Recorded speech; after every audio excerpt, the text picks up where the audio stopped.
José. Tenemos con nosotros a Apolinar Veloz.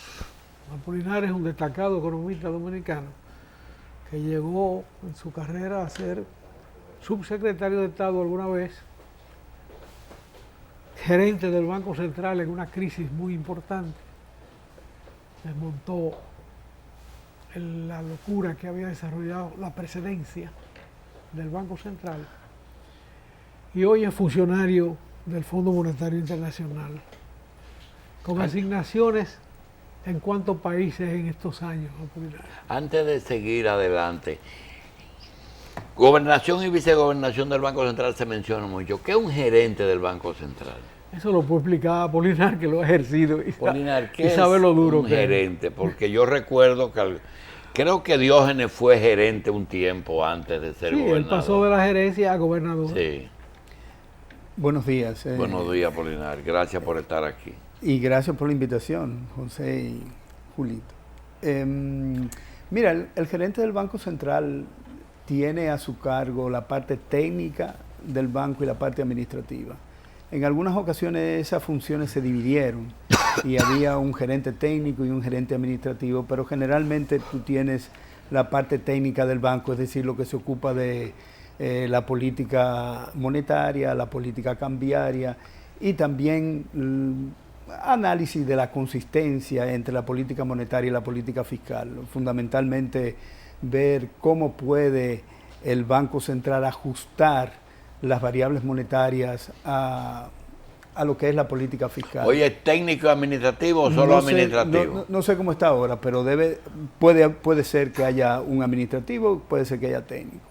Y además tiene la función de que prácticamente todo lo firma el gerente. El gerente es, digamos, en términos reales, la segunda posición de importancia en el Banco Central y no la vicegobernación. La vicegobernación, como la vicepresidencia, es más o menos como un adorno. Un cargo de hembra. Bueno. Bien, todo lo firma, dices. ¿Y la relación gerencia-junta monetaria, cuál es? El gerente no es un asistente permanente a la Junta Monetaria, puede ser invitado a la Junta Monetaria. Ah, ya. Sí. En mi caso, yo era un invitado permanente de la Junta Monetaria. Bueno, estaban administrando una crisis muy dura. Sí. La mayor crisis que ha habido. La mayor crisis que ha habido. En términos bancarios y monetarios. Y monetario. Y por, digamos, la forma en que se resuelve. Y estatutariamente la Junta Monetaria es la autoridad suprema de la autoridad monetaria. Es, según la ley. Por encima del gobernador. Lo que pasa es que el gobernador es el presidente de la Junta Monetaria. Entonces la ley le da, lo hace juez y parte. Es decir, no solamente lleva a través de sugerencia las recomendaciones a la Junta Monetaria para su discusión, sino que preside el órgano que toma la decisión. O sea, eso era dentro de la ley uno de los elementos que se había señalado que no podía ser. O sea, podía ser cualquier gente. Dijiste ley. ¿Qué cosa tiene la ley monetaria que exceptúa, excluye, no se mete en algunas áreas del Banco Central? Como que le hace un mundo aparte. ¿Qué es lo que tiene de encanto eso? No, mira, a mí lo que me parece es que eso es sencillamente evitar cualquier tipo de pronunciamiento crítico en contra de las políticas monetarias y cambiarias del Banco Central. Eso es lo que busca sencillamente y se asusta a la gente diciéndole usted no puede hablar del sistema financiero ni del Banco Central porque sencillamente usted está en violación de la ley monetaria y financiera. Eso es lo que se busca, sencillamente homogeneizar el silencio que esta administración generalmente ha conseguido con mucho éxito, no solamente porque compra y compra muy bien, sino porque también hay gente que se vende y se vende también muy bien. Entonces efectivamente se logra un silencio y se logra homogeneizarlo a nivel de toda la sociedad y efectivamente no hay ningún tipo de crítica que pueda... Entonces no es la ley la que silencia, sino... No, la ley asusta porque el gobernador, Valdés Alviso, la ha usado para asustar a gente. diciéndole usted está en violación de la ley monetaria y financiera y trate de evitar referirse al sistema financiero dominicano, donde hay efectivamente ahora, estamos en, si usted toma la situación del sistema financiero dominicano de hoy, usted la puede comparar tranquilamente con lo que existía previo a Baninter, previo al Banco Mercantil y previo al banco, al otro banco de Bancrédito. Es exactamente una situación similar.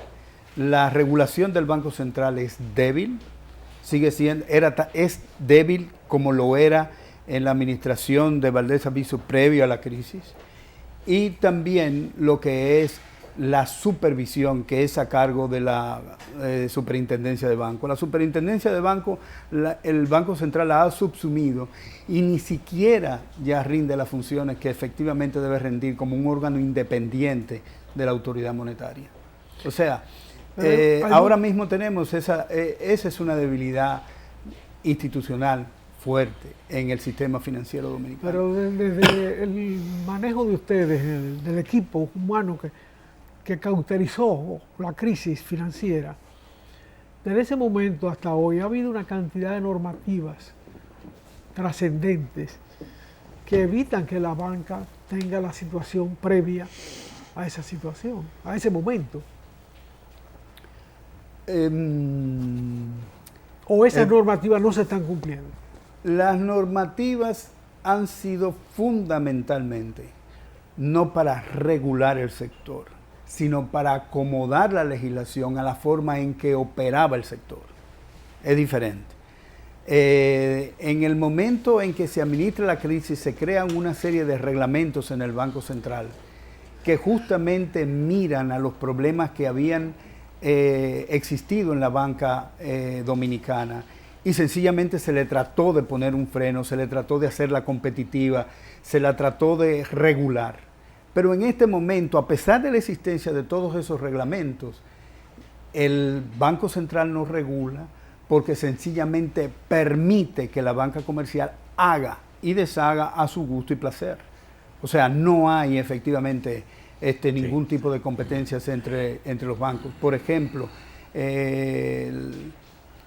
hay una legislación, hay un reglamento que es el reglamento de valoración de activos, que es lo que califica las carteras de los bancos comerciales en cartera A, B y C, o cartera buena o cartera mala.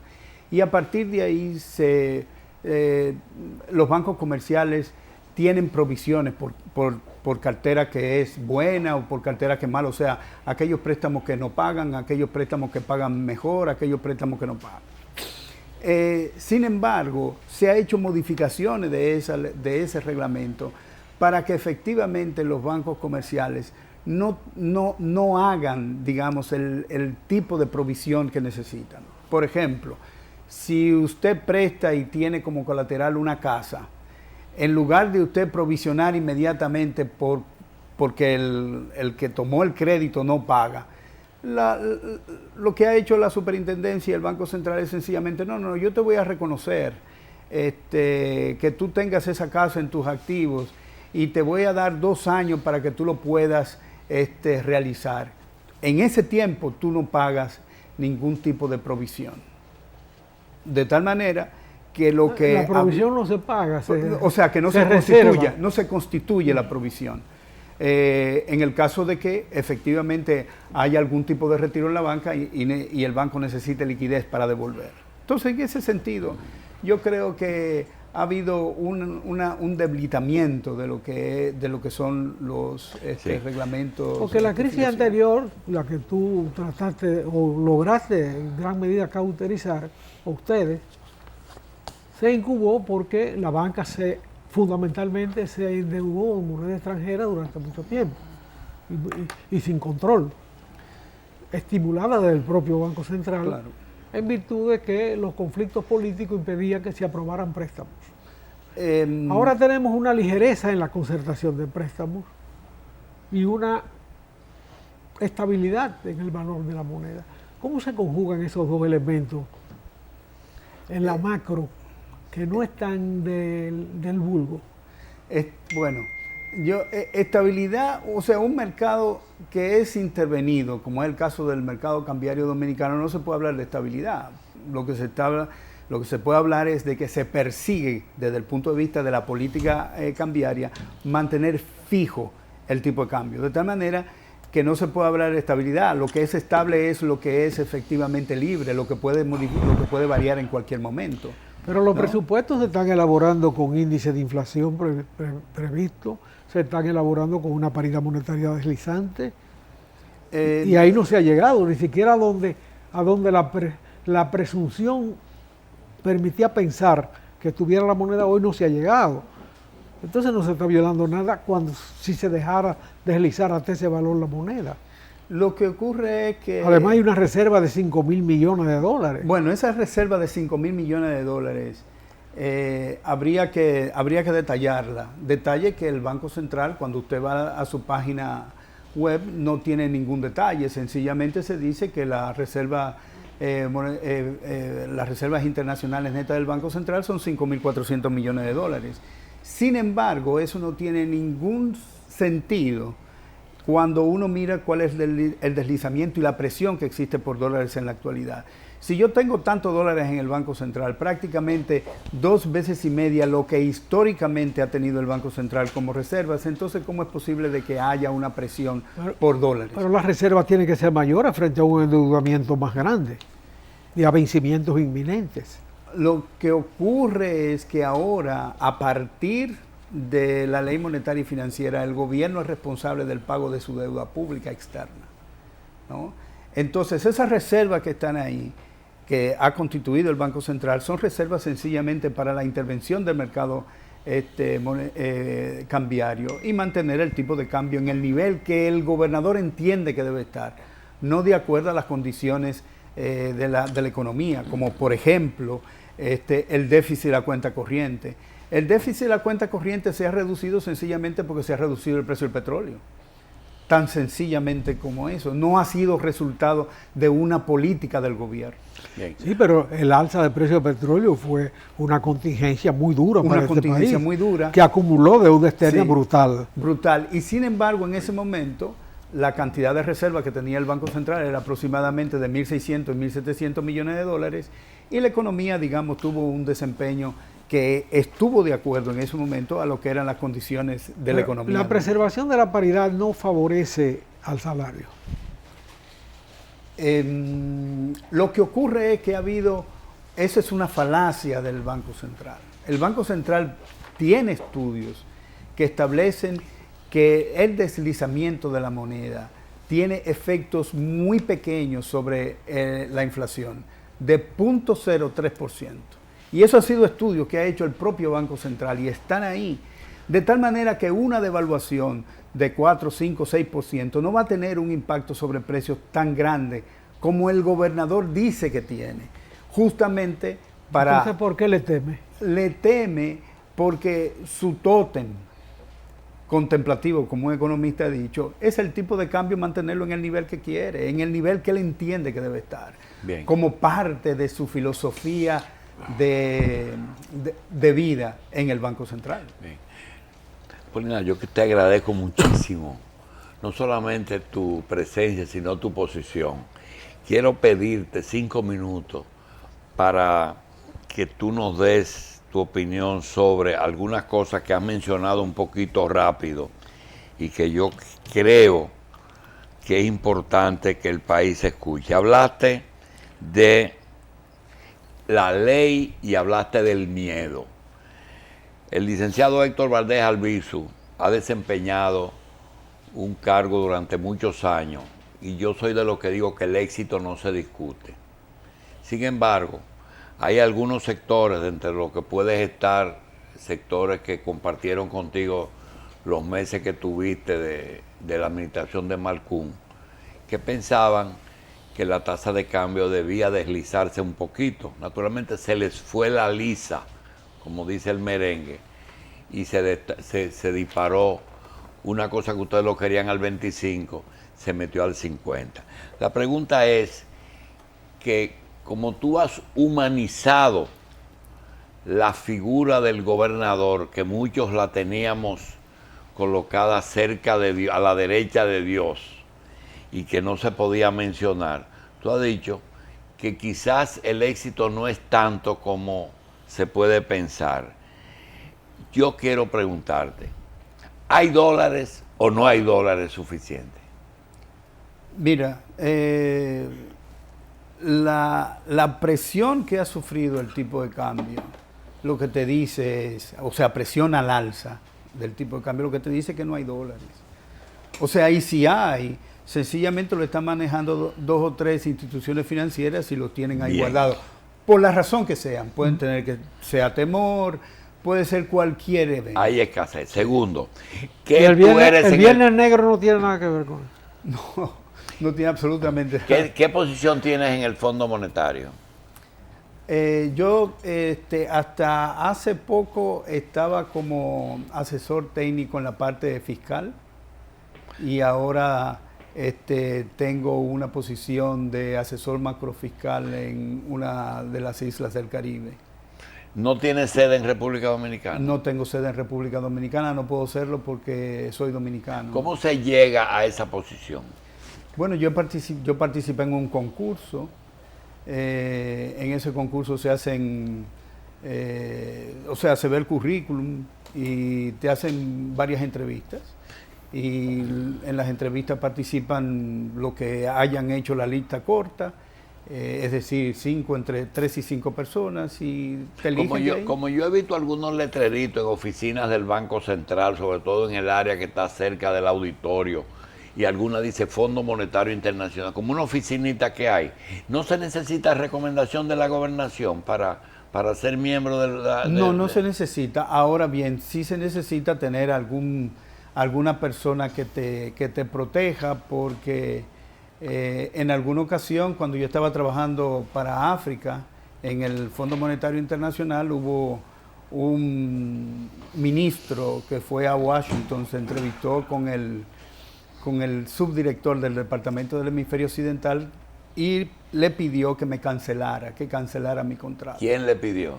Ese ministro, Vicente Bengoa, lo pidió. Ah, ya. Sí, que me cancelara.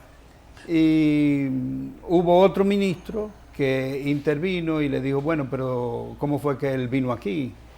Vino por un concurso. Y dice, bueno, si vino por un concurso, bien. Entonces efectivamente... La otra es, una institución que maneje algo tan delicado como la moneda, en que un banco cualquiera puede cañonearle $10,000 mensuales a una autoridad monetaria o supervisora, ¿tú no entiendes que debe de estar bien pago tanto como que sea inmune a cualquier tipo de problema externo? Mira, Janet Yellen es la presidenta de la Reserva Federal. Recibe un salario de $350,000 al año y maneja un sistema financiero de $7 trillones. El sistema financiero dominicano, cuando presta, lo que presta es $1 trillón. Divídelo entre 46,15 y eso te va a decir más o menos la cantidad de dinero que se maneja por préstamo en el sistema financiero. No hay relación entre esos salarios. La directora gerente del Fondo Monetario Internacional gana $425,000 al año, maneja 184 países. Y yo entiendo, y ese es un decir del propio gobernador, la República Dominicana puede estar mal, no el Banco Central. De tal manera que él maneja eso como una isla. Además, yo creo que hay decencias. Por ejemplo, no solamente el gobernador recibe ese salario de $1 millón y tanto de pesos, sino que también de manera fija recibe 40% de gasto de representación fijo como parte del salario, una forma de evitar, en adición de pagar impuestos sobre la renta. Pero además de eso recibe otro 40% si presenta facturas. Pero además tiene una tarjeta de crédito en la cual puede gastar todo lo que quiera, que en el momento en que yo estaba era de $75,000. Yo no sé cuánto es ahora, probablemente sea un poco más. Entonces tiene asignación por vehículo, gasolina. Él no se opuso a tu designación en el fondo, ¿verdad? No. No. Bien. Apolinar, tú me puedes, de manera simple, explicar los estados financieros del Banco Central. Porque Cuando terminó la administración de Hipólito Mejía, en ese momento el patrimonio neto del banco, es decir, activo menos pasivo, eran menos 20 mil millones de pesos. Es decir, era un banco de pesos, estaba quebrado. Después de las leyes de capitalización, que ha habido 2 leyes de capitalización, y la transferencia que hace el gobierno al Banco Central, actualmente el patrimonio neto del Banco Central, según los estados auditados del banco, es menos 46 mil millones de pesos. Pero el Estado no ha cumplido las amortizaciones a que se ha comprometido por ley. Ha cumplido a media, porque aquí, ¿cuál es la ley que se cumple? No hay ninguna ley que se cumple, pero le ha dado menos de lo que él debió haberle estado dando en estos momentos, pero le ha dado algo. Y el Banco Central efectivamente registra, y por eso es menos 46 mil en la actualidad, como cuentas a recibir del gobierno todo lo que el gobierno le debe. Pero el gobierno, la contabilidad de cualquier empresa, cuando usted tiene una cuenta por cobrar que no se le paga, usted dice, no, esa cuenta por cobrar, pónmela en cuenta incobrable. Pero la ley dice, y esto es interesante, la ley monetaria y financiera, que la forma de registrar las operaciones del banco va a depender de las decisiones de la Junta Monetaria en materia de contabilidad. De tal manera que ellos registran como les da la gana y tienen ahí ese activo de cuenta por cobrar que hace que su patrimonio neto sea menos negativo de lo que debería ser. Porque si usted sustrae esa cuenta por cobrar, desaparece ese activo que el gobierno le está pagando, pues efectivamente el gobierno tendría casi... Pero al mismo tiempo el Banco Central está acumulando un crecimiento de ese déficit por intereses que paga a los que han sustentado esa deficiencia comprando bonos del propio banco. De manera que es una bola de nieve que crece permanentemente, pero que no arrancó en esta administración. Y peor todavía, José. Cuando no tiene para pagar los intereses, se emite un nuevo bono. Y como tú dices, es una bola de nieve. Y por esa razón hoy tenemos, el Banco Central debe al público alrededor de 10 mil millones de dólares. O sea que si se compara con el total de la deuda pública, estamos hablando de alrededor del 30%. Esos 10 mil millones. Y ese público en gran medida son las ARS.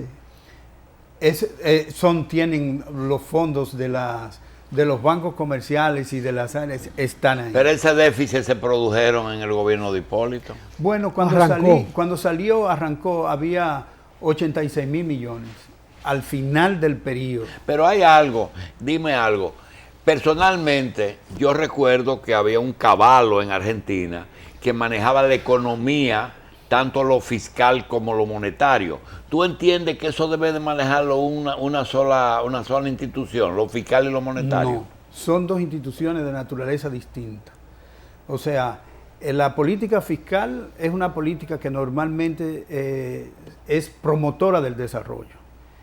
Y el Banco Central debe ser el ente del gobierno que vele por la estabilidad.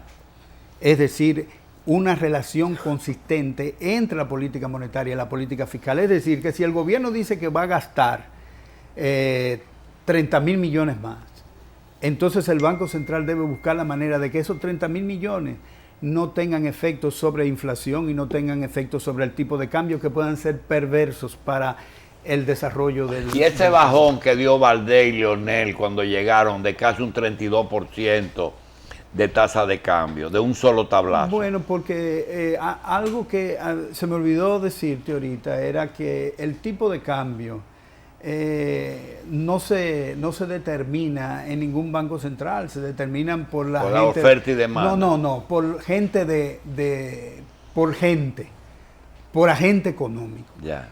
Y en el caso de Hipólito, acuérdate que estaba dirigiendo la oposición en aquel momento era Héctor Valdés desde el punto de vista de la parte monetaria y de la parte cambiaria.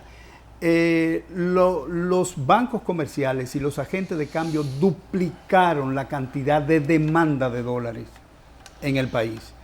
Normalmente los agentes de cambio demandaban alrededor de 5 mil millones de dólares al año y ellos compraron 10.000 e igual hicieron los bancos comerciales. Pero tú sabes bien, perdón, que tu escritorio y el de Malcún era visitado para una niña que jugaba a los ceritos y el otro hijo estaba en el Banco de Reserva dirigiendo a Lara. Así era que se manejaba la economía. Dice que había un jefe económico del país, que era el que estaba en el palacio. No, yo no estoy de acuerdo con eso. Incluso te digo algo, y una revelación que voy a hacer por primera vez públicamente. El presidente Hipólito Mejía me llamó una vez, justamente en presencia de gente del Fondo Monetario Internacional, que habían cerrado sus carpetas después de haber terminado la reunión, y me dijo que ayudara a un banco. Y los representantes del Fondo Monetario abrieron su carpeta otra vez y cogieron su lápiz. Y yo le dije, presidente, eso no se puede. Y le expliqué las razones por las cuales no se podía. Y no se hizo. Y yo no lo hice. Y no lo hizo nadie después. Y lo trancaron después. No, eso no hubo que trancarlo. Porque eso era sencillamente algo que no se podía hacer. Porque eso atentaba contra la competitividad de todos los bancos. Y yo estaba para proteger la competencia, el ambiente de competencia de todos los bancos. Entonces no había un jefe que decía. Yo creo que a pesar de todo lo que se pueda decir de Hipólito, yo creo que él fue respetuoso de la parte. Yo creía que él tenía mucha injerencia en el área de la... No. Injerencia. Acuérdate de los cambios violentos de la Junta Monetaria, de García a lo otro. ¿Usted se acuerda? Pero ahora, vamos a ver. Digo, tú no tenías que ver con eso. La Junta Monetaria siempre ha sido una representación de los intereses del sector privado dominicano, por lo menos lo que son del sector privado. Entonces, desde ese punto de vista, yo creo que había mucho nerviosismo en esa ocasión, había mucha desconfianza y efectivamente lo que hizo el presidente fue poner ahí a la gente... ¿Y por qué tan sumisa todas las juntas monetarias son tan sumisas? Bueno, pero es que el presidente es el gobernador del banco. Es que todo el mundo ley, batuta y constitución. Ahí no se puede mover un papel sin que lo decida el jefe. ¿Y quién pone la junta? ¿El gobernador o el presidente de la República? Es el presidente, pero normalmente se estila que se habla con el gobernador. O sea, el gobernador tiene que ver en esa decisión. Apolinar, ¿es Héctor Valdés el único dominicano vivo que puede mantener la estabilidad económica, la tasa de cambio y el crecimiento en la forma que se ha hecho, o solo él le toca ese privilegio? No, lo que pasa es que los políticos dominicanos, tienen oído solamente para escuchar que la economía crece, y Héctor Valdés está dispuesto a decirlo. Hay muchas contradicciones que te dicen a ti en la economía dominicana actualmente, que ese crecimiento que dice el gobernador del Banco Central no tiene asidero. Ahora bien, pero a un político le conviene... Pero lo dicen los organismos internacionales también. Los organismos internacionales lo que dicen es lo que el banco dice. Ahora bien, que diga el Banco Central, que autorice al Banco Central, el Banco Central eso debe hacerlo, a que el Fondo Monetario publique el artículo 4 completo, como lo hace Haití. Y ahí entonces veremos si efectivamente eso que dice el gobernador del Banco Central efectivamente es cierto. Y cuando se actuó en contra de los bancos que defraudaron la economía, se hizo por recomendación de esos organismos que a su vez actúan como lo que dice el Banco Central. Es decir, fue lo que dijo el Banco Central que repetía el Fondo Monetario. No. Nosotros no habíamos tenido una crisis de esa naturaleza nunca antes. O sea, la crisis de Bancomercio, esa crisis de Bancomercio se manejó. Pero se manejó con cuáles sacrificios, porque eso no se dice. O sea, a Baninter se le entregaron en aquellos momentos 874 millones de pesos. Para que compre. Se les regaló porque nunca se lo cobró el Banco Central. No fue un préstamo y con devolución, no, se le entregaron. No se le puso encaje legal. a ningún tipo de operaciones, ni en cuenta de ahorro, ni en cuenta de cheque, en ninguna naturaleza. Pero era una norma que cuando un banco absorbía a otro banco, el encaje se liberalizaba por un tiempo. No. Eso, el encaje legal siempre, porque es una protección que tiene el que coloca los fondos en un banco comercial, de que haya un encaje legal para que efectivamente se le pueda devolver sus recursos cuando lo necesite.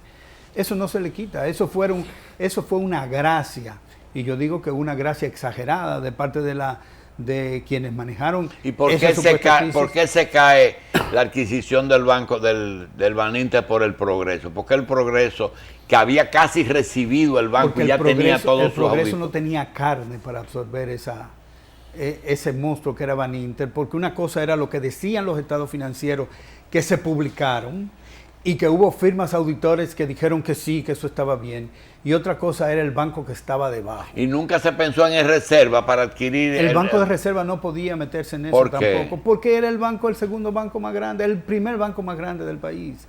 Pero el Estado todo lo resolvía, hacia la larga el déficit quien lo absorbió fue el Estado. Efectivamente pudo haberlo absorbido a través del Banco de Reservas, seguro. Pero no era lo mismo colocar en los estados financieros del Banco de Reserva esa gran pérdida que significaban todos esos activos incobrables que tenía Baninter. De tal manera que tú ibas a desequilibrar el estado financiero del Banco de Reservas. Hay algo que ha quedado, y quizá tú que fuiste testigo de excepción puedes aclararlo. Tú sabes que cuando el Banco Central o el gobierno, quien sea, toma Baninter, toma una institución con un déficit que en ese momento era de 55,000 millones, posiblemente eran unos 2,000 o 3,000 millones de dólares. La pregunta es esta: si se cuantificó el sobregiro, si se descubrió que habría una doble contabilidad, si hubo un fraude que es innegable, ¿por qué las empresas que recibieron como activos de manos del Baninter nunca se auditaron? Se auditó el banco, pero no las empresas que se recibió el Banco Central. ¿Cuál fue el interés de nunca, y no solamente ustedes, sino la administración que siguió, cuando alguien intentaba hablar de auditar esas empresas? Esa administración actual se negó siempre a hacerlo. ¿Por qué? Bueno, porque lo que hizo Julio Cross se dio como bueno y válido y se acabó el juego ahí. Auditar el Banco Intercontinental fue una sola auditoría y más nada. Las empresas tomadas no se auditaron. No, acuérdate que el Banco Central y la Superintendencia de Bancos regula el sistema financiero, no las empresas que están colaterales a cualquier pero eso pasaron comercial. A ser el patrimonio. Pasaron a ser. Es más, ahí todavía nosotros no sabemos qué había en las bóvedas, en la caja de seguridad. Sí. Debe estar en la página web, seguro. Pero ¿qué fue lo que ocurrió ahí? Ahí yo me acuerdo que en la gobernación hubo una reunión para discutir cuál era el camino que se iba a llevar, y había un camino propuesto, un camino propuesto por un sector y otro camino propuesto por otro sector. El Fondo Monetario había recomendado cerrar el banco, hacer una auditoría y saber cuántos activos yo tengo que me pueden servir para pagar a los pasivos, y después ver si el gobierno tenía que poner algo y cuánto tenía que poner en el caso de que no hubiese una igualdad entre activos y pasivos. Perfectamente, esa fue la posición del Fondo Monetario en aquel momento, y esa posición se presentó ante la Junta Monetaria. Sin embargo, lo que predominó en aquella ocasión fue mantener el banco abierto y pagar a los depositantes, que esa era la opinión de Andy Dawarris y una serie de gente que acompañaron en ese proceso a esa posición. Y efectivamente, eso significaba, en primer lugar, comenzar a dar pesos, que eso fue lo que creó la gran inflación en aquel momento. y que fue posteriormente corregida por la decisión en ese caso, de un conjunto de gente en el Banco Central, incluyendo a la gerencia, que plantearon dar certificados, que ahí que comenzó la famosa colocación de certificados del Banco Central al sector privado. Esas fueron las dos posiciones. Ahora tú dices, ¿cuál fue la mejor? Evidentemente que la que se escogió no fue la mejor. Ahora bien, en algunas ocasiones, por ejemplo, se le dijo al presidente de la República que con ese salvamento todos los depositantes de Baninter votarían por su candidatura. No fue así. Y no fue así, obviamente. Pero son posiciones descabelladas que surgen de inexperiencia política y de sencillamente hacerse el gracioso frente a un político. Pero Sammy Sosa sí votó por él. Pudo haberlo hecho. Sí. Pudo haberlo hecho. Por el monto. Pudo. Sí. Pero Apolinar, hay muchas preguntas que se podrían hacer. Pero tú hiciste una comparación entre la supervisión del Fondo Monetario con dos países vecinos, Haití y República Dominicana, y el comportamiento de Haití frente al Fondo Monetario, el comportamiento de las autoridades locales frente al Fondo Monetario. Pero evidentemente la República Dominicana está mejor que Haití. No hay que hacer muchos números para... No, claro que sí. Entonces debería publicar el artículo 4. Lo debería hacer. ¿Qué dice el artículo 4? El artículo 4, los países tienen la potestad de decirle al Fondo Monetario, mire, yo me voy a inscribir dentro de su política de diseminación de información y voy a publicar mi artículo 4 completo, no la nota de prensa que usualmente sale aquí. Que la nota de prensa, el Fondo Monetario Internacional está conformado por todos los países. O sea, ¿qué dice el artículo 4? ¿Qué debe decir el artículo 4? El artículo 4 dice todo lo que... Primero, el artículo 4 ¿de qué? El artículo 4 es la revisión que hace el Fondo Monetario Internacional a todos los países miembros cada año. Eso es secreto. No, la mayoría de los países lo publican. O sea, hay transparencia, muchos países que son transparentes publican su artículo 4. Aquí no se publica. Aquí no se publica. ¿Y qué dice el artículo 4? El artículo 4 dice efectivamente cómo funciona, cómo los jefes o la misión del artículo 4 encontró la economía dominicana y cómo funciona. Y eso se discute con las autoridades. Eso se hace anual, Se hace anual. Se hace anual. Cuando el presidente Mejía pidió que ayudara a un banco, ¿a qué banco fue? ¿Al Baninter? No. Cuando se dijo que iban a pagar los depositantes con el banco abierto, ¿era con la administración de Ramón Báez? No. Era con la intervención ya de... De los tres que nombraron ustedes ahí, ¿verdad? No era necesariamente con esos tres, era con la intervención de la superintendencia de banco. Ya. O sea, la superintendencia de banco era que debió haber colocado su gente ahí para intervenir el banco porque a esa es entidad que le corresponde hacer la intervención. Y nosotros le debemos al fondo, este país. No, ya según publicó una carta el director del hemisferio occidental de la República Dominicana pagó.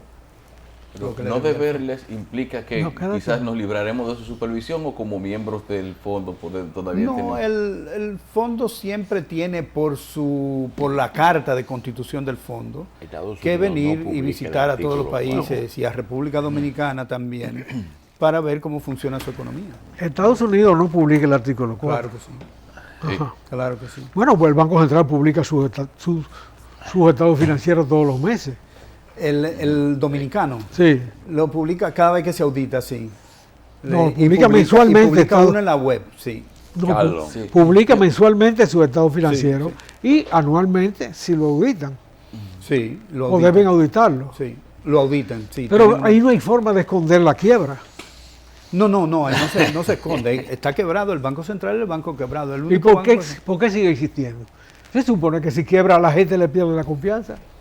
Debería, pero como se trata de un banco que está fundamentalmente respaldado por la credibilidad del gobierno en términos de dinero, pues efectivamente además... Ya no es inorgánico, Por supuesto que hay inorgánicos. ¿Cómo vienen disfrazados? Por supuesto, no hay disfraz. Si el Banco Central no tiene para pagar los intereses, es decir, no produce ingresos para pagar los intereses, lo hace con emisión. Yo quiero hacerte una propuesta. Cuando tú no estés en el fondo, ven todos los días. Porque alguien tiene que tener otra posición. ¿Qué tiempo vas a estar aquí? ¿Qué tiempo vas a estar? No, yo voy a estar probablemente una semana más. Bien. Sí. Antes los países, incluyendo nosotros, hacíamos huelga desde que el Fondo Monetario Internacional asomaba la cabeza. Y ahora se considera un mal necesario. ¿Fue que el índice de maldad de los gobiernos superó al del Fondo Monetario Internacional o el fondo se volvió bueno? No, el fondo tiene una serie de principios que aplica. Uno puede estar o no de acuerdo con esos principios. Sin embargo, habría que, digamos, en la participación, o sea, yo he sido jefe de misión en diferentes países. Bolivia, Mongolia, Mozambique, Honduras. Y en cada uno de esos países lo que uno identifica son problemas y uno le plantea soluciones. Es posible que las soluciones que uno plantea como jefe de misión estén equivocadas o no estén equivocadas. ¿Los gobernadores del Banco Central pertenecen al fondo? Son los gobernadores antes. Valdés es el miembro más antiguo del Fondo Monetario Internacional. Tiene muchos años. Valdés es el decano de los gobernadores de bancos centrales del mundo. Hoy. Sí, probablemente lo sea. Bien. ¿Cómo se puede ocultar la quiebra de un banco central? No, es que no se puede ocultar. Porque tú dijiste que está en menos que sé yo. No, es que está en la red del banco. Usted entra a la red del banco, está un poco oculto, pero usted puede acceder a él y ver el estado financiero auditado del Banco Central. El último estado, por ejemplo, auditado del Banco Central para el 2015, establecía que tenía un patrimonio neto negativo de 40 mil millones de pesos. No, pero no hay que buscar el auditado ni el anual. Todos los meses ellos publican ese estado vergonzoso. Sí. Ahora bien, ¿cómo tú explicas el comportamiento de la economía dominicana desde la creación de la moneda en el 47 hasta hoy, de cara a otros países de América Latina con población más educada, con recursos económicos más desarrollados en el 47? Una visión más: Argentina, Brasil, Chile, Uruguay, Venezuela, Perú, Colombia, Perú, México, me paro de contar. Tienen más población que nosotros, más desarrollo desde el 47 hasta ahora, más recursos. Y le han borrado 3-0 a la moneda más de una vez. Y nosotros estamos en 46. Y nosotros estamos en 46 desde el 47 hasta acá. Tú sabes que yo creo que la República Dominicana es ejemplo solo en República Dominicana de la economía. Es un ejemplo. Es solamente ejemplo aquí. Yo cuando busco las publicaciones internacionales de aquellas economías que tienen mejor desempeño, nunca veo la dominicana, y la dominicana crece más que todas. Bueno. Apolinar, ya te dije. Sí. Pero el único valladar al desplazamiento de la moneda no ha sido Héctor Valdés. Ha habido muchos gobernadores, la moneda en conjunto apenas ha llegado a 46. Mira, la cuestión de la moneda es muy, ¿cómo se llama? Muy difícil. Bien. Ha habido momentos que habría que hablar. El programa terminó y yo quiero hacer una aclaración. Apolinar Veloz ha hablado como dominicano, que tiene todo el derecho. Él no ha hablado como funcionario del Fondo Monetario Internacional, de que él es parte, y quizá lo que él ha dicho aquí, quizá no lo pueda hacer en otros escenarios, pero lo hizo con un derecho que tiene, que es dominicano. Gracias a Apolinar Veloz y gracias a la persona del mensaje, está aclarado.